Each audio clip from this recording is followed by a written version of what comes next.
the city of Townsville, and it's another pleasant day. The town is buzzing with activity. Traffic flows, and the buildings are filled with busy people.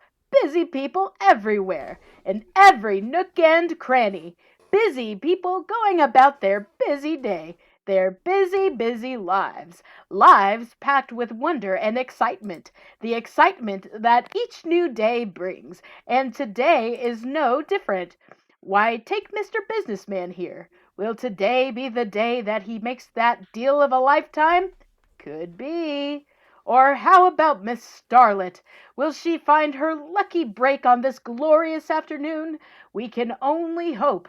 Will Mr. Down on his luck finally strike it rich? Who knows? All I know is that each day brings new promise. The promise of a brighter tomorrow. And that, my friend, is what the citizens of Townsville desperately need. Day in, day out. These poor folks deal with ever-present archvillains, giant monster attacks, and the constant, relentless destruction of their beloved, beleaguered home. It's enough to make a man lose faith in that brighter tomorrow. But not me. I'm not that faith-losing man. I believe that brighter tomorrow is today, right here, right now. I can feel it. Today is gonna be special. Ain't no dark clouds gonna darken my doorstep. No, not today. Wait. What's this? Oh, no. A dark, sinister shadow falls over Townsville, blocking out the sun. What doom looms over this peaceful city? What evil lurks in the sky above? What horrible, vile, heartless force descends upon us? What does it want? Why does it torture us so? What has Townsville done to deserve this relentless barrage of doom and destruction?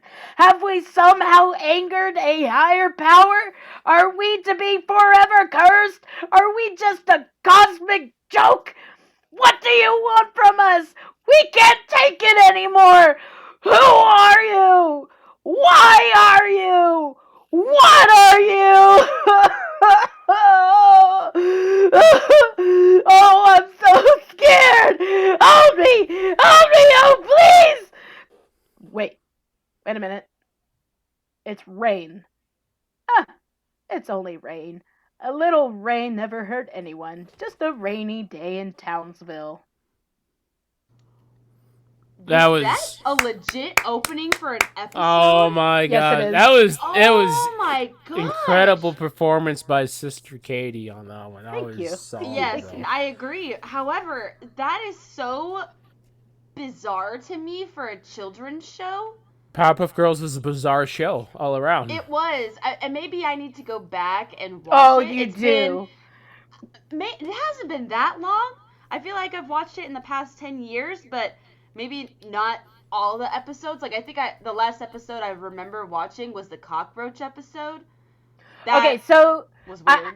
I've been rewatching them because it's on Netflix right now. I've been waiting for it to come back on Netflix, and it is. And this show, like, when we were watching it as kids, we were like, oh, that's so weird. That's funny. No. Go back and watch it now as an adult, and you're like, oh my dear gosh. It's so violent. Good golly gosh. Yeah, and the jokes, they just hit differently. So, yeah, go back and watch it. There's a lot of sly innuendos, bro. Yeah, Woo, I feel like that from the mayor and Miss Bellum, probably, and even the professor and some other characters, but definitely them. Miss Keen. Miss Keen. Yes, yeah. Also. She probably maybe had a drinking problem. Dang. I feel like she might. Anyways, don't we all? Welcome back to yet another episode of Bump That episode 105. If you have no idea who we are, we've got Brian in this corner. Unicorns. We've got KT in this corner. Don't worry, Professor. I was a mistake also. Oh. And I'm Ileana, your host. One of my favorite lines that the professor says is, fly, fly, fly, fly, fly, fly, fly. And he pushes Pow. He pushes her down, and she just kind of like... Pow, I'm bye, bye, bye, bye. Ileana, your host, and we are siblings who have a love for all things nerdy, video games, movies, TV shows, and decided to talk about it on the internet with all of you people, and here you are listening. So, welcome! We've got quite a show for you guys today. I hope you're enjoying some of the new changes that you're seeing on the Bump That video. There will be more changes yet to come, so please keep watching, keep tuning in. It will be more exciting visually for you to watch, not just to listen to, so keep paying attention. I promise it will be worth the wait. But anyways, let's go ahead and jump into the news. But before we do that, make sure you hit that subscribe button because we're trying to hit a certain number. A new milestone. A new milestone is what we'll say. Yeah. We just want to hit that new milestone.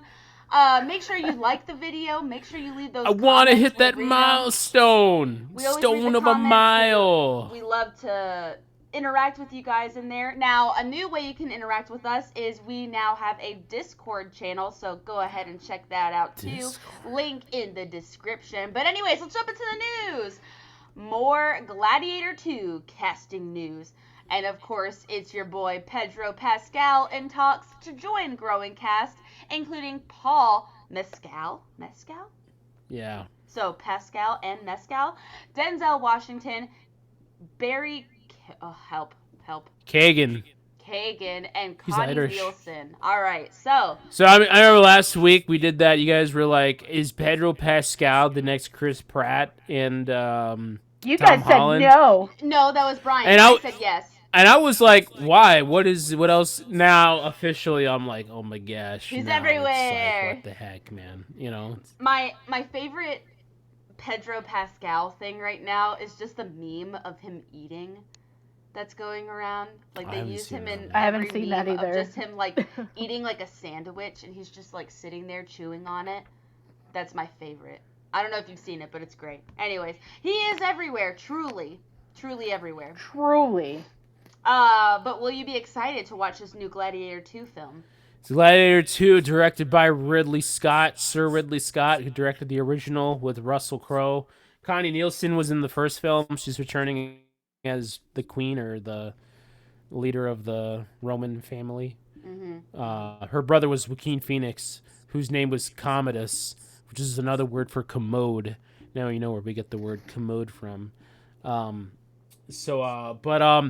mean, Ridley Scott, Denzel, Pedro Pascal. Sounds pretty interesting. We'll see. And with a returning director, it should be fairly good. Yeah. Lots of big battle scenes, some sweet sword fights in the gladiator arena. Oh man. And hold the phone. This is not in the news doc, and this was breaking news a couple days ago, so not breaking now, but then yes. Y'all, the Mario movie has surpassed $1 billion worldwide. I mean, billion. I believe it. We all knew it was gonna happen. Billion. Yes. Okay, Yes. It happened. I think that is just so I knew it was gonna happen. awesome for a movie that is so simple but fun. Now I'm gonna spoil next week's discussion. Can I do that? Yeah.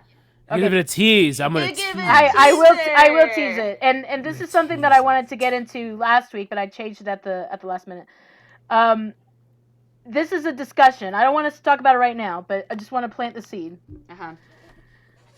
Should we base the success on movies continuing to base it on their box office revenue or how many tickets are sold in theaters? If you think about it, you have to do all this math to worry about inflation and all that throughout the years. It seems like that's the only thing entertainment-wise that is you depend on you consider its success based on how much money it made, as opposed to concerts, which you sell thousands of tickets. You go to a baseball game, you sell thousands of tickets. Should movies be considered based on ticket sales rather than money?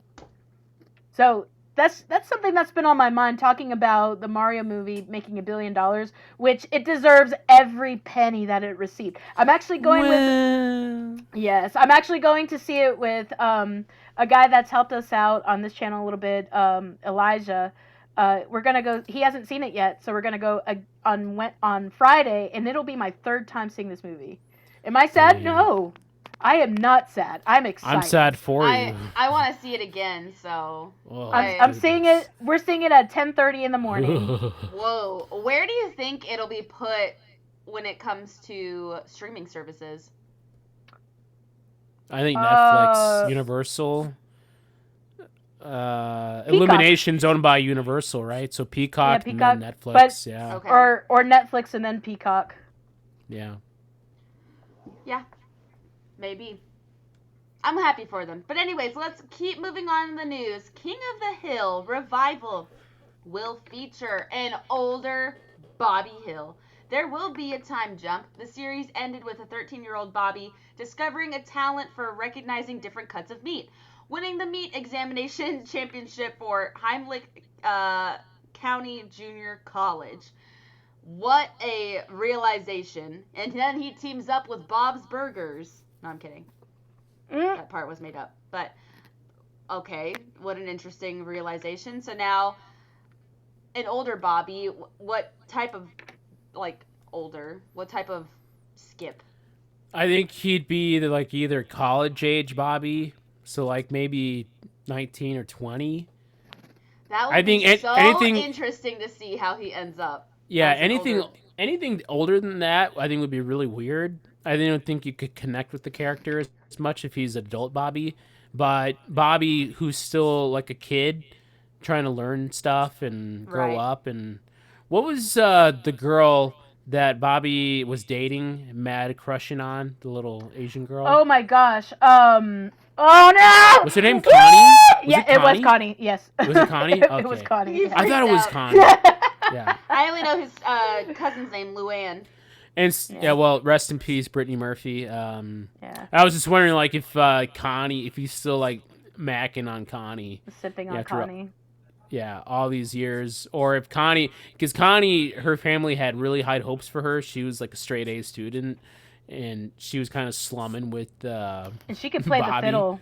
She could play the fiddle really well. Yeah, so, I wonder. It's just Bobby's going to community college or whatever in Arlen, Texas, while she could have gone to Stanford or something like that. No, Bobby's not going to go to college. He's going to join the family business of selling propane and propane accessories. I think that's what his father would want. He's going to get an American job at the Megalo Mart. Dad, tell you what. I don't really like the propane business. So I think since I did really good with the meat examination back in the junior college thing, maybe I'll take my fair share at judging some meats. Son, you done came out of between your mama's legs, so I'm going to pretend I didn't hear that. I don't know. We'll see. But that is exciting. I did love that show long time ago. Haven't watched it in years, but it still holds a place. And I guess that'll be on a streaming service as well, or is that cable TV? Or that'll be Hulu, kid. Yeah. Okay, Hulu. So if you've got a Hulu membership, check out King of the Hill Revival. Is there a release date yet for that, or a teaser, or anything yet? Not yet. It's still in production. Okay, still in production. So just keep your eyes open, man, and someday I think, it'll but be out there. the main cast is all coming back. So yeah, That's awesome. Yes. I raised my hand. This is a minor thing. I know everybody's been looking forward to this. Winnie the Pooh, Blood and Honey is now available for streaming. Oh my gosh, I can't believe that actually exists. It's about time, Piglet. Ah! I'm so looking forward to it. It's out, and actually the guys wanted to watch it this evening, and I said, "Nah, bro, you can't watch it without me. I've been waiting too long for this." Oh my gosh, so you're gonna watch it tonight? maybe to either tonight or next Wednesday when Oh or man, Friday. you gotta watch it before the podcast because goodness gracious, I want to hear your thoughts on that movie. Where is this streaming at, or do you gotta like pay I VOD to see it? I Video don't on demand? remember. That sounds I think it's on. insane. I think it's on Amazon. Oh, I think okay. it's on Amazon. But I will let you know. Oh, they're just gonna start taking all of these beloved children's characters and just totally torturing them and making them Christopher more. Robin, shove it up your pipe hole. And be And quiet. then they show it happen, like, oh, Oh! Pooh Bear! Pooh Bear! No! And then like a sound that came out the other end. Yeah. And yeah, and Christopher then Robin! Christopher Robin, it's Mummy! It's Mummy! What's... Oh, my boy! My boy! Okay. That is quite frightening. This is a family show. You're next. Stop. All right, all The right. wonderful thing about Tinkers is Tinkers is a wonderful thing. Chainsaw. Oh, it makes me scared. It scares us. Tigger, it's Kanga. I wanted to check on you. I haven't heard from you in a while, and oh, Pooh Bear, it's you. Why, you're not covered in honey. What's is that red stuff? It's blood. What? Pooh Bear, why are you looking at me that way? No, Pooh, please, no, I have a son. This has been. Brian has waited his whole life for this moment.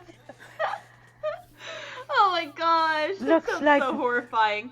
It looks like we've put Kanga out to dry. Now, Pooh Bear, it's Rabbit, and Oh, you're dead! You're dead! Like, who just loses it on Rabbit?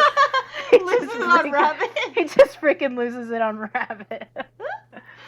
Moving on to something more family friendly on Disney Plus, y'all. This was just the most boring thing to watch. I couldn't finish it. Was the Peter Pan and Wendy movie streaming on Disney Plus right now? Oh my gosh, that was boring. I've seen a few other of our fellow YouTube friends. Shout outs to the Critical Drinker, and they're just slamming this film. It's like, what the heck? And let me say that I am all for inclusion of races and everything like that. But when a child, who has, is blind to color, okay, at this age, he doesn't see anything like that. But when a child says, "Who's that character supposed to be?" That's Tinkerbell. That's not Tinkerbell. Oh, and why do you say that? It looks nothing like Tinkerbell. I'm like, okay, that's interesting.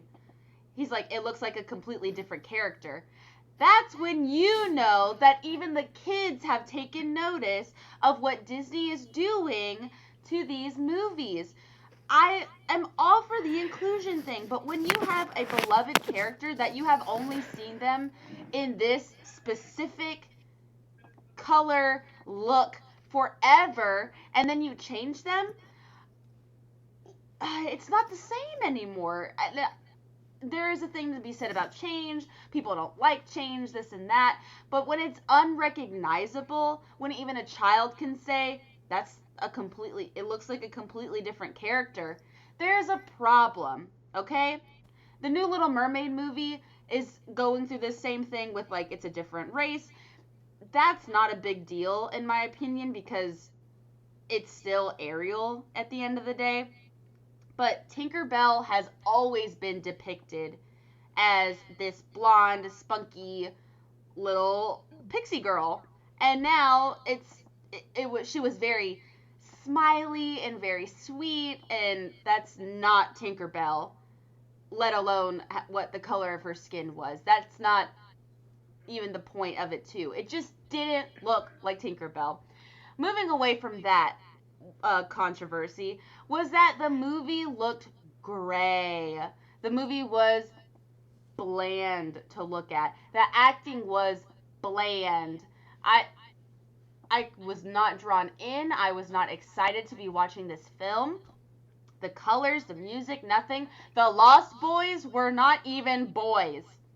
They were little girls. Why were they little girls? I just don't understand, guys. I don't understand what's happening. Yeah, I haven't seen it. I have no desire to watch this film at all. But I everything don't blame you. everything that I've seen about it, you're 100% right, especially with the color. It's muted so badly. And I thought maybe they were doing that on purpose where they start out mute Yes. and then sort of like a Wizard of Oz exactly. thing where and I where thought it that too spreads, because spreads I'm out. like, oh, they're in England, and England is usually kind of gray. They have a lot of rain. No, it was the whole film. There was maybe like some color, but the saturation. Who's this movie for? Who is this movie? The audience for this movie then? Right. That's a good question. Maybe fanatics of Peter Pan. Maybe a new generation growing up. But I would just show them the original, and maybe Disney's trying to wash their hands of that film as well because there were some racist depictions of the Indian characters in the movie. Native Americans, thank you. Yes, the Native Americans. So I get that, and maybe they're just trying to let's tuck that one under, and if anybody wants to watch the Peter Pan movie, we'll show them this one. But really, there's no need because there are so many versions of the exact same story. It is ridiculous. Let's start at the original animated one from the 50s, Peter Pan. And then we had some time go through and nothing was made. But then you have Hook, which admittedly is not Peter Pan, but it's a spin-off of Peter Pan. Well, even before that, you had the Rodgers and Hammerstein's Peter Pan with where it's a lady playing Peter Pan, So we have that one, and then after that we have another version. That was like in the early 2000s with the with Jason Isaacs playing Captain Hook. Yeah. And then we have another version, which again is not the same, but it's telling the story of Mr. Barry, who came up with the idea of Peter Pan, and that's Finding Neverland. J.M. Barrie played by Johnny Depp. Yeah. Exactly. And then you have all of the Tinkerbell spin-offs. Hollow films. Yeah, which I love. I do love those. I love those movies. I will fight for those movies. That's the movies. Tinkerbell I know and love. Yes, and you also have the iconic Tinkerbell going all the way back to the Wonderful World of Disney, where she would set it up. You have she would set up the show where you have the castle, and she would do like 3 things with her, or maybe 4, with her wand, and it would be like explosions, like fireworks. Right. On top of that, you have the iconic, historic Peter Pan ride at Disney World. So you have all of these examples. Oh, you didn't even do Pan, the movie Pan. Yeah, with my man. With your man Hugh Jackman. Man. Yes, yeah. Yes. Yeah. I'm sorry, Huey. I'm sorry. Lordy Lou. So you have all of these things, the majority of them being between the year 2000 and 2023, where we're at. And why? What is the point? See, nobody cares. Yes. Nobody cares. Nobody cares. I don't secret know agent who or the something? intended audience is, truly. I do not know. Because the boys didn't like it. I didn't like it. Who is this supposed to be for? And could you imagine if this movie had gone to theaters? Flop. Huge flop. Woo! I mean, they paid like Jude Law money to be in this movie to play the new Captain Hook, and he's like, "Yeah, I'll take a paycheck." But I mean, it would not have done well. Peter Pan's character was a boring child. I'm sorry. We don't know this child actor. I don't know him at least. He's not a recognizable face. The brothers, Wendy's brothers, Wendy herself, I don't know those child actors. I did not feel drawn to them at all. Any of the Lost Boys, who are actually girls, don't care about any of them. Tinkerbell was not even Tinkerbell. She was a completely different character. It would have made sense to make her Iridessa instead from Pixie Hollow. So there's more. There's a great character that they could have used for her. They could have used Iridessa, an awesome character voiced by Raven Simone back in the day. Love her. Love that character. What she looked exactly like the character. Why didn't they make an Iridessa movie if they really wanted to make another? I don't know. They could have been so much more creative if they want to do color inclusion and something like that with Disney. Give this lovely actor, this actress, a role as a character that exists. Iridessa would have been wonderful, I'm sure. Because give that role to the present day Ariel. That too. That would have been great. Or make a new character for her because she has a wonderful singing voice. And I would love to see her in a role that she's not being muted out by the horrible blue colors that they chose for that ocean scene and all of the clips that we've seen for the new Little Mermaid film. They are totally blurring out this beautiful woman and she's just blending into the dark background because her skin is dark. So they're not even highlighting the fact that, oh, this is a color change. Okay, if they're not highlighting her at all, you can't see her. So you can't appreciate this character for all that she's bringing to the role because you can't even see the poor woman. Give her a character that is designed for a black role and throw her up there. We would love to see a new black princess or a new black character. I would be eating that up. But when you make a beloved character like Ariel and you change it, it's going to hit people the wrong way. And also, this poor woman who's doing such an amazing job, all she can, is being hidden by the lack of personality in this color choice. Yo, how's my boy Jim Gaffigan as Mr. Smee? Unmemorable. Whoa! Ooh. Dang! Unmemorable. If I'm being completely honest, I don't even remember the character legitimately. Oh my gosh, Gaffigan, bruh. Oh man. I'm sorry. That's rough, dude. Put it on in the background for the girls to watch it. I guarantee you they will walk away. They won't even want to sit and finish the film. It was that boring. Now, what I find so strange, going off of what you were saying, Ileana, is that Hollywood is all about inclusion right now, which, yes. Okay, fine, whatever. Do it the right way then, you dumb idiots. Like, I wonder if they're just so far up their butts that they're like, okay, we absolutely have to cast a person of color just so that we cover our rear ends, but we're not going to worry about the color palette because that takes too much time and money and effort and research. Yeah, it's they don't know how to properly, they want to use a black actor or actress, but they don't know how to properly light them. They have a different color skin, which means they will blend into the dark. You need to highlight them with some spotlights or some shine on their beautiful skin to make them pop out of the screen. So we can actually appreciate them for their acting job and not be distracted by the way that they're blending into the background. I'm like, I can't see her. Where is she? Isn't that a thing with like cell phones now? Like your cameras on your cell phones. Cameras like if have now adapted a new way to photograph darker people, which I'm like, that is wonderful. So why can't movies do that? That's so thoughtful. It really is. It is so nice. You have a group of people, and you have some black people in the group as well, and now you can actually see them in the picture that you've taken. Oh my gosh, why have we not already done this? And then movies are still like, let's put her underwater, and let's hide her in the sea. We gotta hide the CGI a little bit too, so let's take that saturation, let's drop it down like by 50%.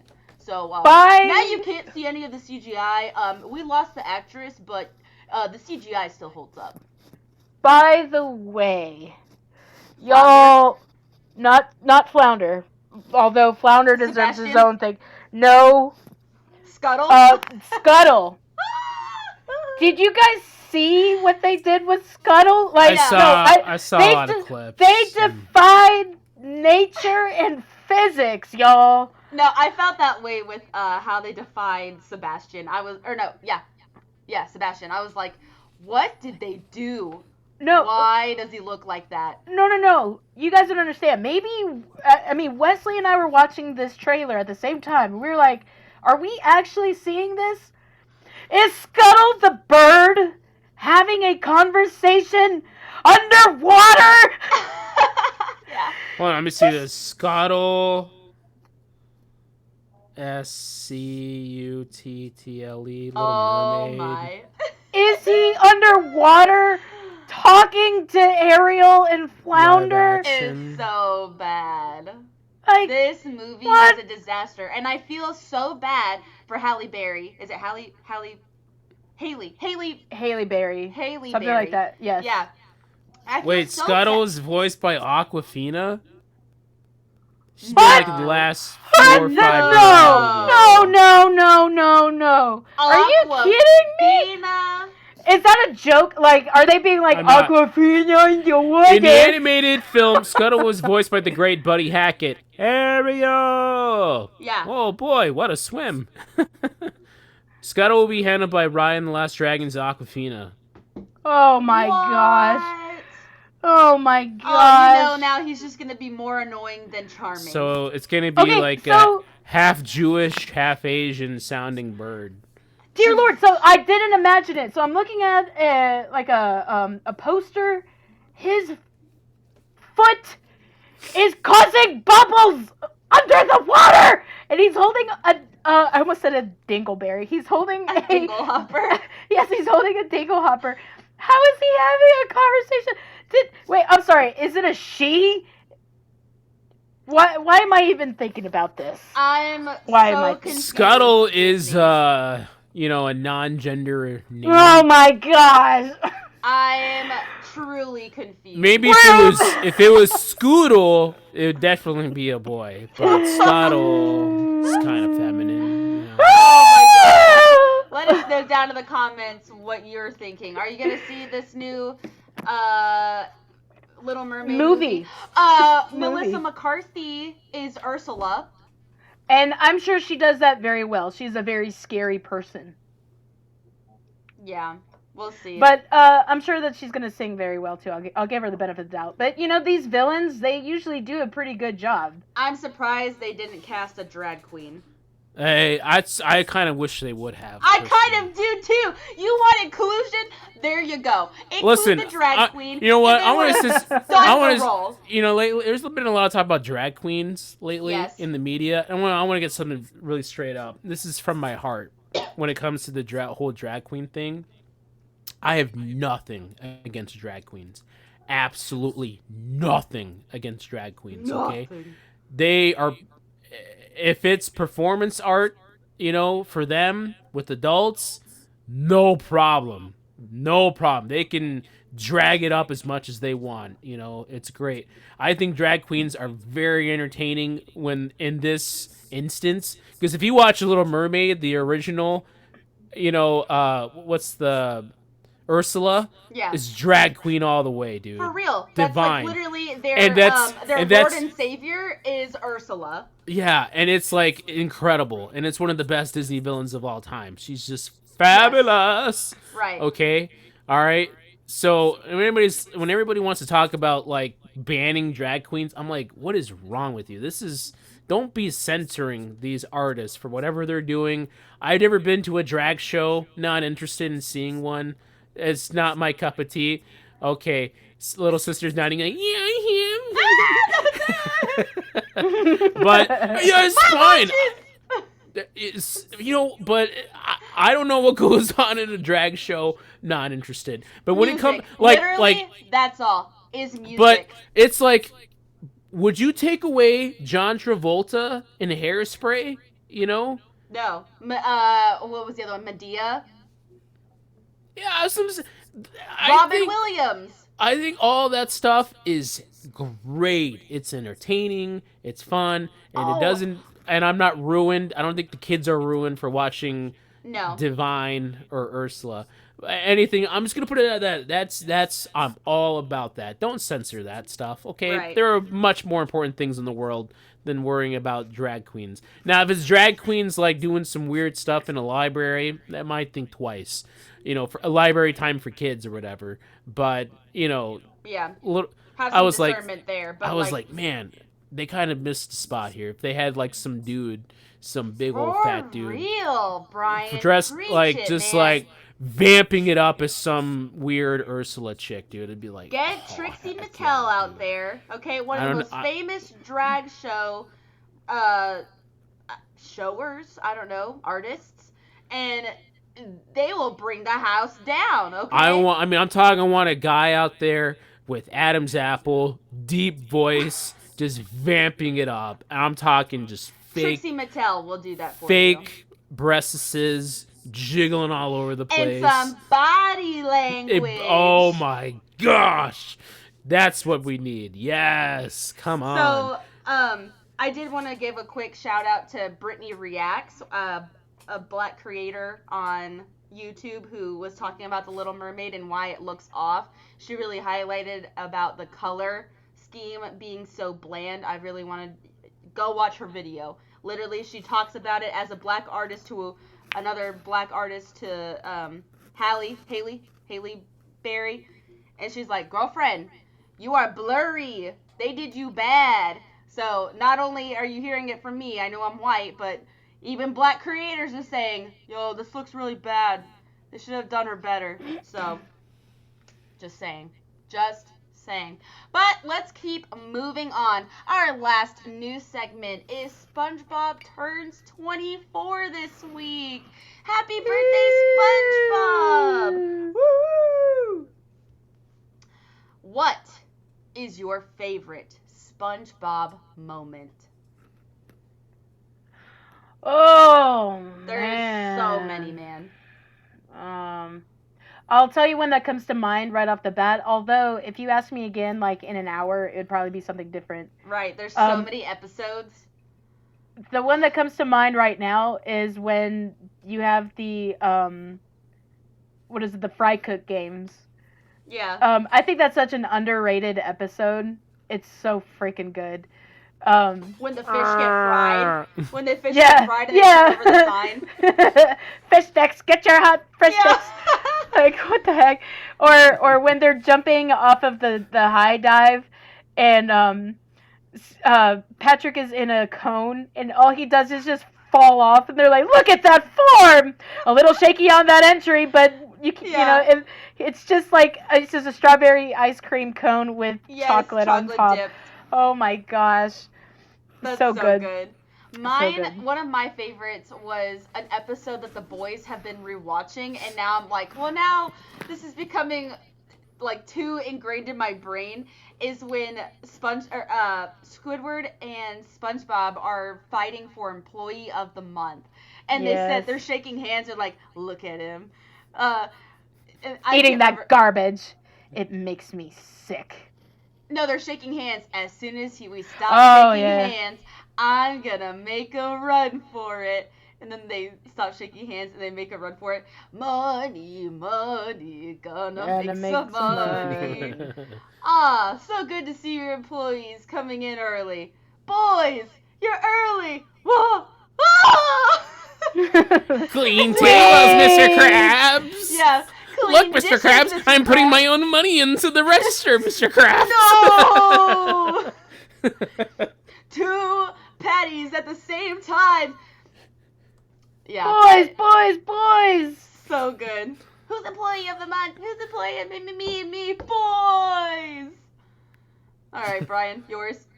I'm gonna go with the seminal victory song. Yes. That's when people realized that SpongeBob was more than just, just some animated TV show on Nickelodeon. We all cried with those two guys with the face paint on. Yes. I mean, it was right after 9/11. The country was really united. Okay. All and, right.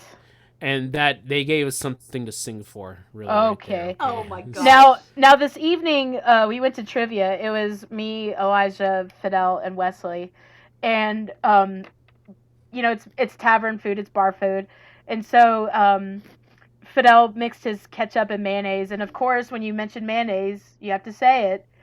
Is mayonnaise an instrument? And we went through Patrick, mayonnaise is not an instrument. Horseradish is not an instrument either.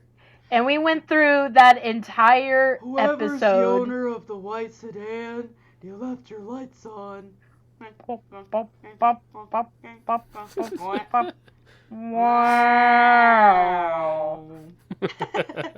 Or when the flag twirlers going. Come on, flag twirlers, flag! 12, 12, 12! And then.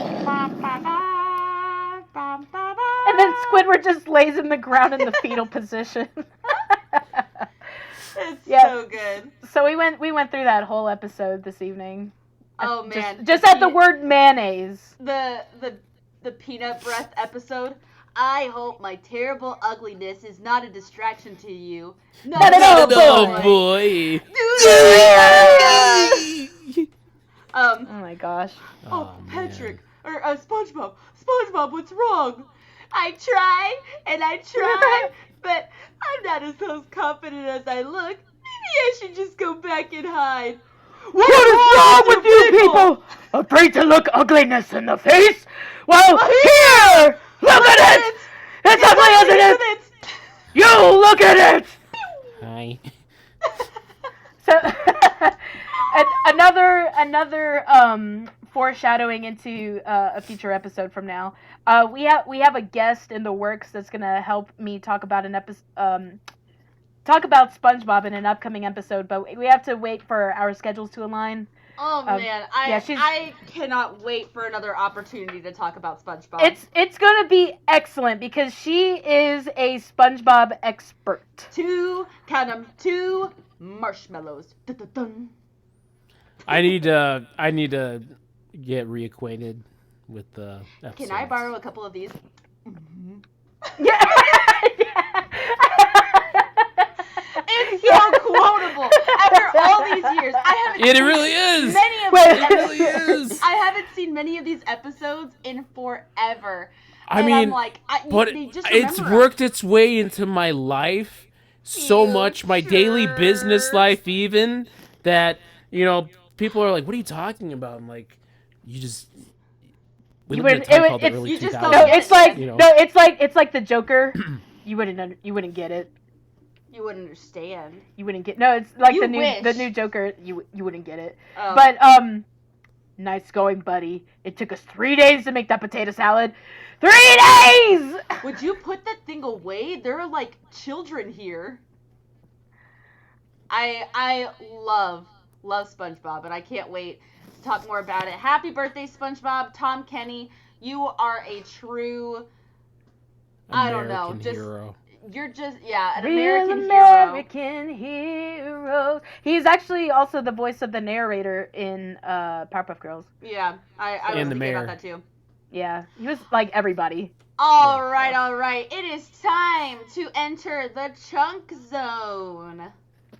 So chunky. All right. No, it's Brian. Brian, you've got the chunk for us today. Why don't you go ahead and introduce it for us? Okay, so in honor of this week's new big movie release, Guardians of the Galaxy Volume 3, coming into theaters. I will be seeing it this weekend. Let me just say, that scene with Rocket and his little friends laying down on the ground, it was like a little trailer or something. Saddest little thing ever. Yeah, okay. The reviews so far have been very, very good for the James Gunn's new superhero film. People are saying it's old school Marvel, which nice. God, when's the last time you heard that? Jeez. So I'm excited for it, really, really excited to see it this weekend. Guardians of the Galaxy is easily my favorite of all the Marvel films. or just like the characters out of all of them. Yeah, I agree. They're the most interesting, I would say. Oh, for sure. So really excited for their trilogy to end. Well, not end, but just to watch their final outing. To watch more. So in honor of that, and so in honor of Rocket Raccoon, Groot, some of the best non-human or non-human on the screen, but human acted performances, puppet and CGI performance capture. We want to go on record with a draft of the best when it comes to puppet or performance capture performances in cinema. So, starting off with the draft, with the very first pick for puppetry or performance capture in a non-human performance, we're going to go with little sister Ileana. Yay! I finally get to make sure that no one steals my first pick. So, y'all know it. Y'all know which one I'm going to pick. It just makes the most sense. I'm picking it. And I'm going to pick it first. Gollum, Sandy Serkis, Lord of the Rings, and the Sandy Hobbit film. Serkis? Yeah, I heard Sandy Serkis. Sorry. Sandy? SpongeBob is still on my brain, so maybe I said Sandy Cheeks. Well, hello. Sandy's back, everyone! Yay! Where's Wormy? Anyways, no, that will be going to Andy Serkis of Lord of the Rings. No, it is the number one. He is that guy. That guy, okay? And there's another role of his that I'll be picking later on as well. But that one is like the one of motion capture, great voice acting, great facial performance, if that makes any sense. The way that they were able to also recreate a lot of like his spitting and like the way his lips kind of purse out while he talks as Gollum is just so good. And the switch between Smeagol and Gollum as two different characters, absolutely amazing. The fact that he is walking exactly like Gollum does while, performing, just absolutely marvelous. And this was a long time ago too. This is 2001, all right? This technology was still like coming to the scenes. So for him to provide such an amazing role and for it to look so good that early on, bravo, man. Bravo. Bruh. All right, Katie, you're next. Bruh. All right, this next one, I'm just going to come out and say it. I hope that I have the right idea. I'm going to go with Davy Jones from the Pirates franchise. Wow, that's a good pick. Thank you. I worked really hard on it. Good job, sister. You did it. Played by Bill Nye. The not that. Exactly. The science guy. Yeah, get it out now. Yeah. So Davy Jones, just a really interesting character to look at. Squid Man. Yes, he doesn't have a nose. They're so like wet. free floating and squishy. Wet. I thought he was an octopus. He is an octopus. Yeah, whatever. You said Squid, octopus, orangutan, orange. Anyway, really interesting character, really fun. He really puts a lot into this character. Bill Nye does, especially when there are two moments that have always stuck out to me. Is when he's playing the organ with his tentacles, with his tentacles. It's just an emotional moment in the movie, and he's just laying it out there on the organ. And then one moment when he opens up the treasure chest that's supposed to contain his own heart, and it's missing, and he starts spitting out the mouth, and it's like, wow, you forget that this guy, Bill Nye, has all of these things attached to him. He has nothing to go by. He's just having to go by the script, what the story is, and he's able to just move and maybe his like body. a mock-up drawing of what his character looks like. Yeah, and so he doesn't have the ability to see like tentacles moving on his body or anything like that in real life. So he's got to emote and make all of these things just happen, and he does. And so I really like the character of Davy Jones a lot. Played by Bill Nye. Awesome.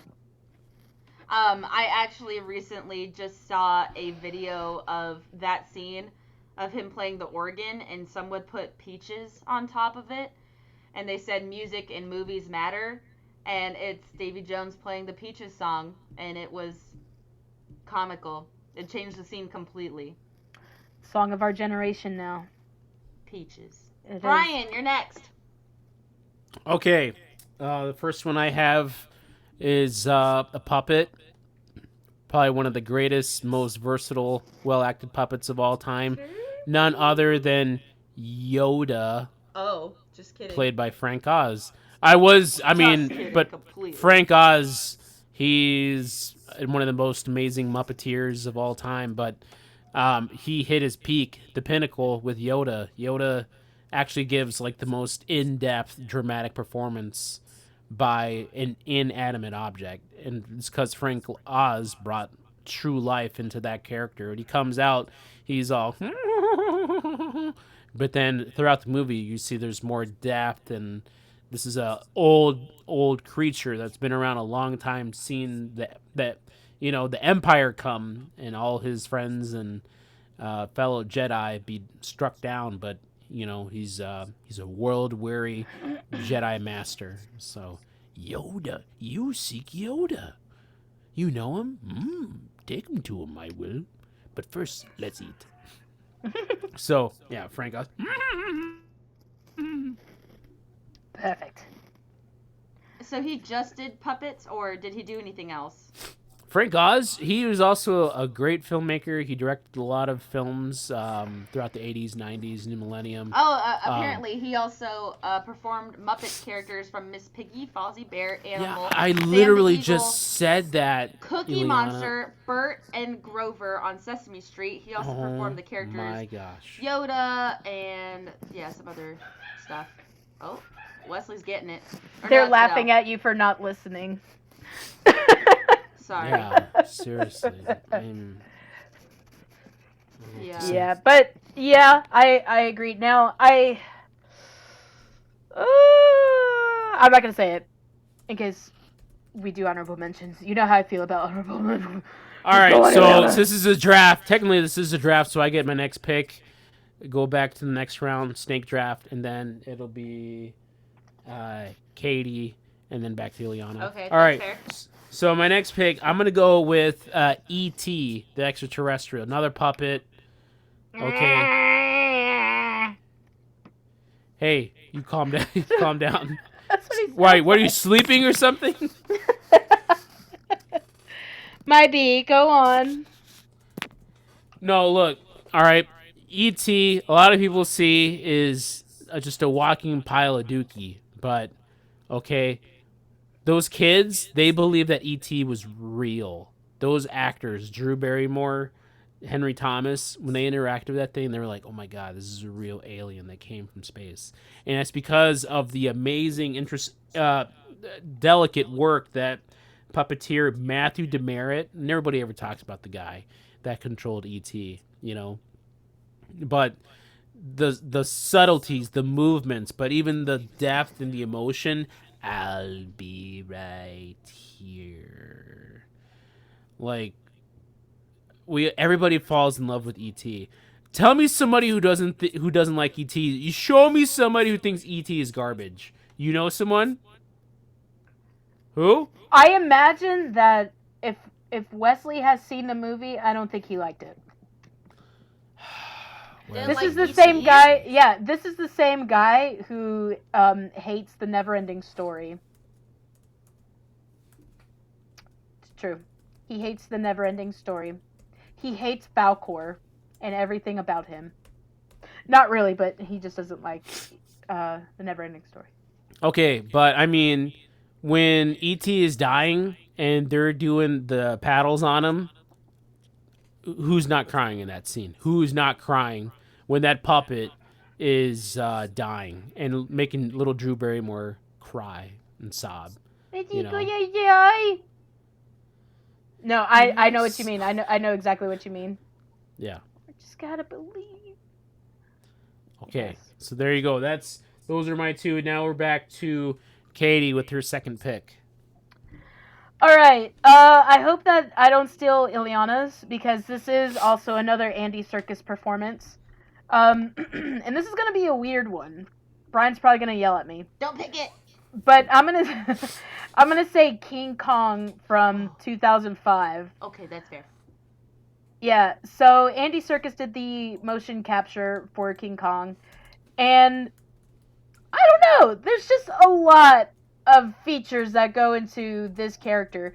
You're talking about an animal that you have to convince us is intelligent, caring, in love with a woman, but is still fierce and angry and scary, terrifying even.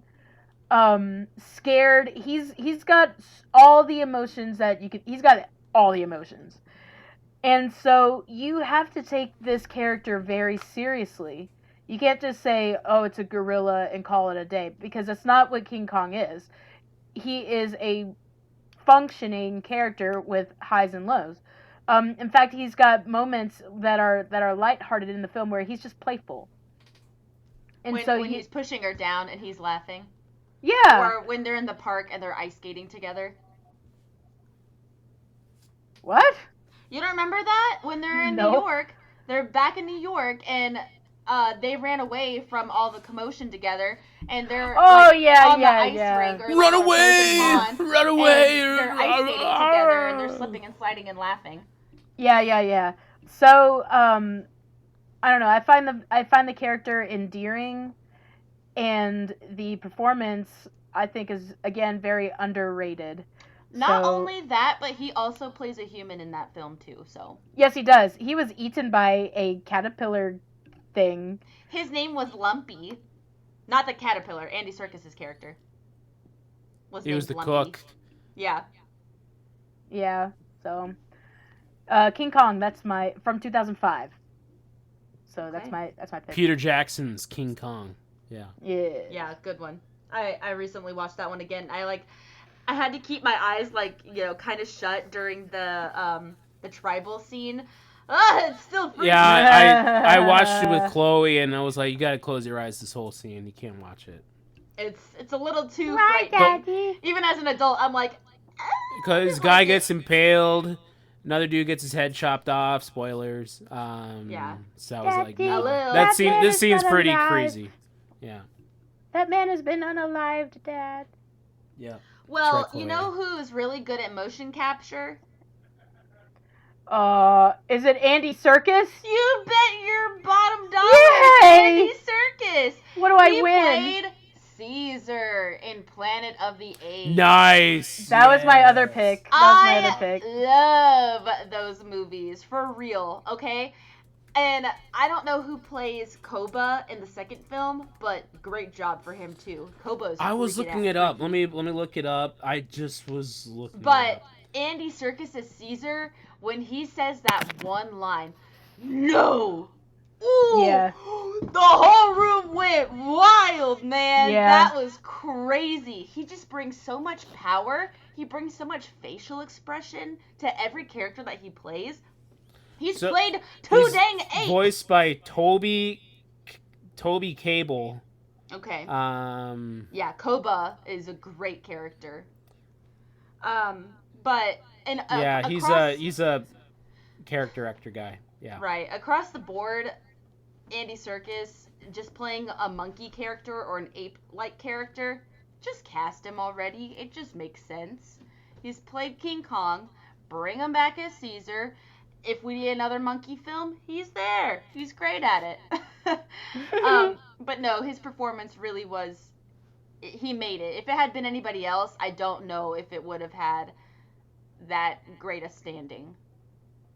Yeah. Yeah, agreed. He definitely has the understanding of how the technology works. Yes, he knows And- how to maneuver his body in a way that's like hunched. He played Gollum, who was a hunched character. He played King Kong, who was a hunched character. He played Caesar, who was hunched. So Maybe he just knows, has a hunch and we don't know about it. Yeah, and then he just has this very emotive face. He knows how to emote well. So you can exactly tell what the character is feeling, even though they're not human. It doesn't matter. They're an animal, but you can see in the eyes and through the facial expressions, the eyebrows, the way he purses his lips, the way he uses his mouth. You see all of that. So he just does such a good job. So another monkey character, Caesar. But I mean, we got Andy Serkis not being nominated for an Academy Award for any of his Insane. performances. It's a shame on the Academy. It's Yes. a shame on the Academy. Truly I think shameful. shame has been like a cloud on the Academy forever. Shame. Shame, shame, shame. Yes. Who's next? Who's going next? Wait, Ileana gets her final pick. It's Oh, snap. snake draft. Okay, well, can this count as a puppet character? Y'all are gonna be like, no, it doesn't. It doesn't. It's inanimate. Wilson the volleyball in Castaway. No. What a No, performance. you're pulling an Angry Beavers right What a now. That is performance. worse than the Angry Beavers. It had a That's face. not- It moved. But okay? nobody's acting for it. No. Though. It doesn't do Someone anything. had to move that volleyball. Yeah, Tom Hanks did. He moved it around. Or the wind. Aw, man. Can I go while she thinks of it? Yeah. Oh, Oh my my dear I want gosh. volleyball. I want Wilson. Oh, Lord. You We're go gonna- Yes, instead. sister, yes, go, I will go. All right. You guys are going to maybe think this is a cheap shot, but I have all of the arguments that I can make for this character. Sort of in line with Yoda. I'm just going to say it. Grogu. I will Okay. 100. I will Cutest 100. dang little thing ever. Anytime that thing makes a noise, I'm like, oh, I'm there for it. Who are the He fiddles, Did you look up he, who are the like, performers of Grogu? How many people I manhandle have that no thing? idea. Grogu performer. That's probably not gonna. Who has trained Grogu? or who's the voice of Grogu? Puppeteering. Or Well, that's what I want to know too. really, who's going? I think those are just like generic because when I was finishing up the season, when I was finishing up the later episodes in the season, there were definitely some cooing sounds that you hear all over the place, like in Tarzan. Okay. So I think it's just pretty generic stuff. Let's see. How many Grogu puppets are there? Pascal revealed that there are 2 Grogu puppets used in the series. I wonder which one's his favorite. There's a Oh, little wow. robot one that waddles, which is like son of a witch. You gotta be I kidding just me. watched the episode yesterday with Jack Black and Lizzo, and Oh, when he gosh. like That's backflips so into bad. Lizzo's arms, it was like, what is this? Yes. Now I'll explain why I picked it though. In just a short amount of time, everybody's like, Baby Yoda. I want Baby Yoda. Throw it on a t-shirt, make a stuffed animal out of it, make action figures. Lunchboxes. In the yeah, Carve him on my chest, please. Yeah, Baby Yoda everything- everywhere. everything you can do with this thing, they're going to do it. And it's because he's so cool. He's cool, he's cute, he's mysterious. He's like the boyfriend that, you know, your mama's like, oh my. But then she's like, oh, wow. You know? Can I He's have got so one? much potential. Yeah. He's got so much potential. So, and the puppeteering for Grogu is out of this world. I don't know how they do it. He I don't stands either. up. I could He never. kneels down. He leans over. It's insane. Yeah, I don't get it. I could never. They can show me a video of how they do it, and I still be like, yeah, I don't get it. The Imagineering that went into creating just the Grogu puppet, that is out of this world. They did so well. Even just his facial expressions, the way he blinks, the way he moves his mouth, and you see his little teeth. Just everything about it. It's like just make it the Grogu show. It's like Hypnotoad. If you know what Hypnotoad is, just throw him on the TV and you're like, oh, wee. I have my last pick. That's it. All right, beguile us, please. Can we save Brian for last? Yes. Yeah, I have the last pick. Okay, I'm picking Benedict Cumberbatch as Smaug. Nice. He was in my list also. Yeah. Yes. He was good. Benedict Cucumber Patch. He has to. That final delivering line of not Battle of Five Armies.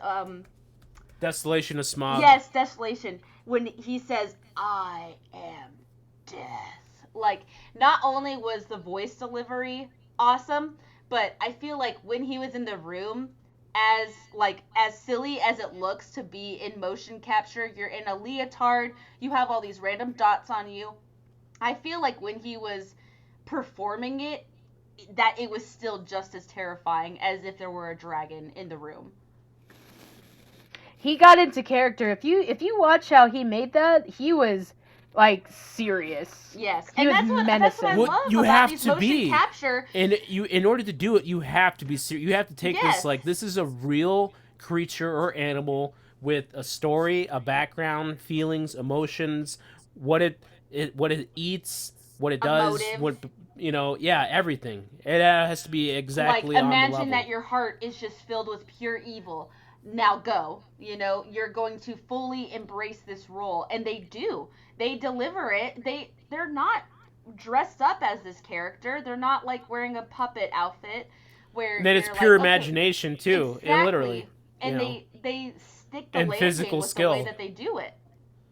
Because from that little man, you get a massive beast that's powerful, fearsome, threatening. When he's looking for the Arkenstone, along with like when they're in the gold, when he finds that he has it, or when he's chasing after Bilbo, you're like, I'm flipping scared right now. If I were Bilbo, I would be quaking in my little hairy feet. Yes. I'm glad they left at that. I was thinking about when you were a kid, and you would be like, "No, look away! Turn it off! Be quiet. I'm sorry. I know. I was a child. I'm sorry. No, man. Okay, Sorry that you could watch that stuff because you were messed I up wanted in to the see head. War of the Worlds, Oh. and you were whining, complaining, and I was Yeah. like, I was 7. It doesn't matter, man. Oh Doesn't matter. my We will gosh. always and forever hold that over your Brian, head. pick your last pick. It better be Thanos. it's not Thanos. Whoa, it's not. Okay, what is it? No, it's the main reason I started this chunk for tonight. I'm gonna go with Rocket Raccoon. Rocket Okay. Raccoon is one of my favorite Marvel characters, voiced by Bradley Cooper, and then and the voice is like half the performance for that character. Bradley Cooper's got like just obnoxious, throw it back in your face, attitude. That's Rocket Raccoon. He takes guff from nobody. He's like, I'm gonna throw a turd in your bed. Oh, fine. One of your turds? No, it'll be one of Drax's. I have very huge turds. Impressive turds. Oh my gosh, that's so Drax. But then it's performance captured by Sean Gunn, James Gunn's brother, who's also in the film. Rocket Raccoon is like, if you watch like Infinity Game or Endgame, he's one of the few. Infinity Game. Infinity it never War. ends. Infinity War Endgame. He's one of the few characters that last through both films, from the Guardians side, and that's non-human. He's the only non-human, other than Nebula, in the Endgame, and he's still able to carry a lot of the film. So he's just an awesome character. Just Rocket Raccoon is one of my probably top 3 favorite Marvel character, easily. And I want to throw a honorable mention to Zoe Saldana for her role in Avatar. We didn't pick a single female role of any of these, and I feel a little sad about that. That I don't know, the women haven't been recognized, but I feel like there really are not too many women who take on those types of roles. But Zoe Saldana has taken on that role as her role as Neytiri in Avatar. So definitely shout out to that. She looks awesome. The way that you see whenever Way of Water was coming out, before it was out, they kept showing all of these reels and behind the scenes of Jake and Neytiri, and she does an awesome job talking to like fake animals. Okay, there is not a creature there, but she's going zeh to this little bird thing that's not even there, and she is totally in it. Or the way she's like yelling at Jake, and her eyes, do that Zaldana thing where they're huge, and I don't know, her face just comes in so through as well. Katie, you had some honorable mentions. I did. You actually stole a couple of them. Woo! So I guess my last one would be Jabba the Hutt. Jabba. Jabba the Hutt. He's massive. He is. I don't even know because he's not scary. He is. What word would you use to describe him, Brian? Intimidating, maybe. I guess he's got a lot of power by doing absolutely nothing. By sitting on his butt. Yeah, I wish I had that kind of power. Butt. I wish I had that kind of power where I could do everything and be menacing and intimidating by sitting on my hiney all day. And have people carry you on like a palanquin type of thing. He's clever. Yeah. He's clever. He wields power. He's got lackeys that do whatever he says. And he just gives no flying you-know-whats. He's like, yeah, I'm going to freeze you and then he's like, shuka duka duka. And they're like, what's that mean? Oh, it means you will learn to appreciate me. Like, dang, So dude. that is intimidating. He has the power. He's saying that to Princess Leia because he's like, oh man, I can't wait. I'm gonna get you back to that palace. And Whoa! Oh, Lord. And then he's like, yeah, I don't like the way you're talking to me. Bye. And he just flips a button and boom, into the Sarlacc pit. Not the Sarlacc pit, the other, the big... Rancor. The Rancor, thank you. Oh my gosh. So, yeah, just no flying flippy doos about anything. Yeah. So, where on earth did they get the concept art for this character? You want to talk about like a flaming turd? That's what that is. Someone coughed and they're like, "Sorry guys, I'm like really mucusy today. Oh, you need a tissue? Yeah, here you go." Oh, hey, that phlegm kind of looks. I'm gonna jot that down, and then they jot it down. Quick, jot it down. And then there was Jabba. Brian's not looking. Brian, look at my phlegm drawing. That was the phlegm, and they were like, "Yep, that's the character. That's what it looked like on my tissue." There you go. There he is. Oh my gosh. I feel like that's what a lot of Hollywood does now. Just they take a deuce somewhere and they're like, "Oh my gosh, that's gold. Let's get Chris Pratt to voice it." Oh my gosh. I have a special one I wanted to also do with Babe, the pig. Aww. Wait. That's sweet. Wait, how is that done? It was a real pig. So I looked it up. No, Jim Henson's Creature Shop supplied realistic animatronic animals for Babe, approximately 50% of the total shots. Oh, okay. So I'll take that. I think close-ups, they probably went with the robot pig for talking, and then Christine Cavanaugh of Rugrats fame, she did the Chucky Finster. She did the voice, but wide shots, pigs running. They probably used a real life pig, but I mean, I was like, oh my god, that pig is talking. What? Yeah, the goose too. La la la la la la la la la la. What the heck, man? And that will conclude this week's episode of Bump That. What characters or what roles do you agree with? What roles did we not mention that you're like, okay, this character, non-human? Maybe from iRobot, there's the one character. Oh, with the that blue was eyes. another one. Alan Tudyk is, the robot from iRobot. Sunny. Sunny, nice. Sunny. Yeah, that was another one. Yeah. So if you have some others that you are like, why the heck did you not mention this one? Leave it down in a comment below. And yeah, happy birthday, SpongeBob. Leave us your favorite SpongeBob moment down below. And I know as soon as I'll be reading the comment, I'll be saying the words out loud in the voices, acting it out. But yeah, you guys have any last words? Oh, wait, just really quick, here's the list. So the draft, we had Gollum, number 1 pick, Andy Serkis. Number 2, Davy Jones, Bill Nighy, Yoda, Frank Oz. Then E.T., Matthew Demerit, King Kong, Andy Serkis again. Back to Caesar, Andy Serkis again. Benedict Cumberbatch for Smaug.